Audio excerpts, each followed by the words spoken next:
Hi there, and welcome to another Turboden Talk episode, the second about geothermal. Please visit our webpage if you missed the previous one about binary technology. Today, we have a very special guest from a world-class company. Chiaki Morimoto from Mitsubishi Power will give us a very good introduction of flash technology and combination of traditional steam turbines with binary systems.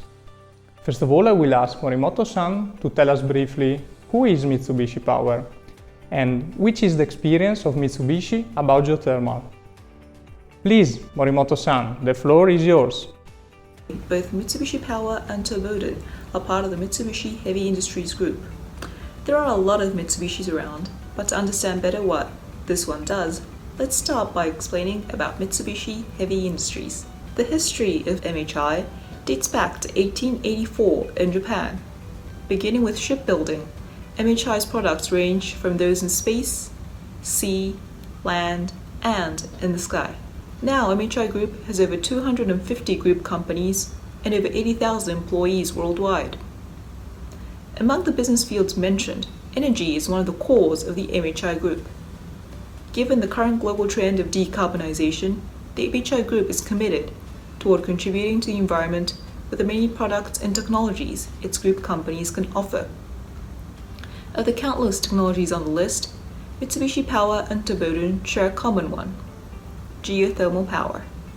To generate power from geothermal energy, there are typically two ways: flash and binary.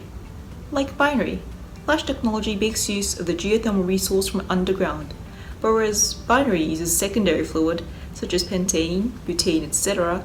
Flash uses a mixture of hot water and steam itself, which is extracted from wells dug deep below the surface, at times 2 to 3 kilometers underground.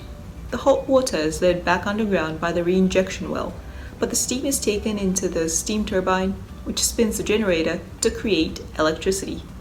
We supplied over 100 units to 13 different countries worldwide by equipment supply and also taking on the role of EPC and building the whole power plant. Up until now, I've been talking about flash technology and also mentioned a bit about binary. These two are actually not the only possible solutions, but there's a third that is a combination of these two technologies, the hybrid solution. Let me show two configurations. The first one shows a single flash cycle with a binary cycle added to the reinjection line. This could be applied for units where there is already a single flash unit existing by adding an ORC unit. You will be able to add extra megawatts, but there is no need for additional drilling of wells, as the resource utilized is that which used to head straight down the reinjection well.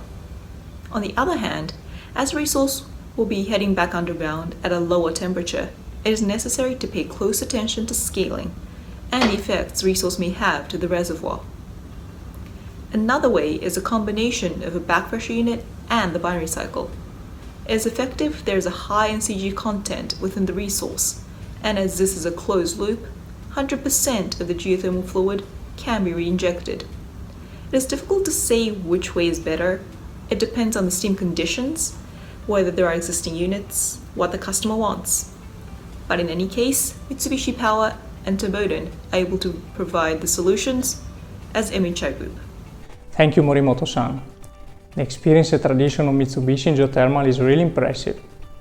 A few years back, I visited Nagasaki Works, which is Mitsubishi's main workshop for large steam turbines. Definitely one of the best places in the world if you like heavy engineering machinery. The combined solution mentioned before, also known as brine recovery solution, which features a single flash plant with a binary plant added to the separated brine before injection, has great market potential. Basically, thanks to the relatively low risk of investment, the intrinsic ease of implementation, and the global and wide presence of single flash plants.